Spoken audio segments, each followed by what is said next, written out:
this landscape is challenging. You would think that a landscape that far up in the headwaters of the Bow River Basin, with a lot of public land, doesn't really have a whole lot of issues to deal with. But once you come out here, you get an appreciation for what kind of a challenge multi-use can provide.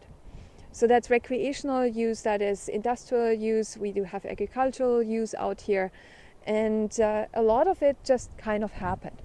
So we have oil and gas that built a lot of seismic lines on the landscape in the 1900s. And then people started to use those as recreational trails, but they were never built for that. So they are incredibly erosion prone because they are really just those straight lines going up the hill and down the hill.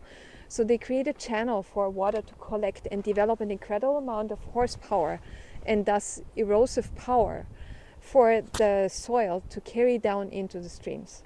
So when we work through all these challenges, bioengineering is an important component, and awareness and education is an important component to address all these different land uses. And something that we are very passionate about is really looking at all of these land uses in context of each other.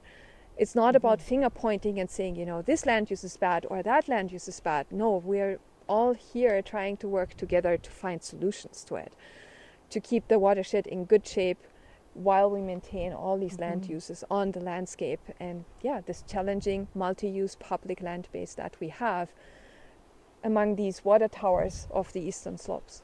Yeah, absolutely. And when I think about the ghost and the cumulative effects that Marina's talking about, so the overlapping of uses, so you've got the seismic lines first, and then that opens up the trails. You get recreation, and then wildfire can sometimes occur as a result of that. So all these interconnected effects from these overlapping human activities, in a sense, is a smaller version of climate change. So climate change is a massive cumulative effects of things happening around the world. And so it's easy to get frustrated and down about climate change or about uses out here. But you can't do that. You have to start by driving less, or planting a willow, or speaking to someone about the importance of the native trout.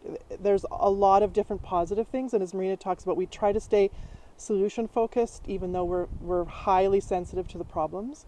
It's not doing anyone any good unless you are solution focused. And I think bioengineering is one of those solutions.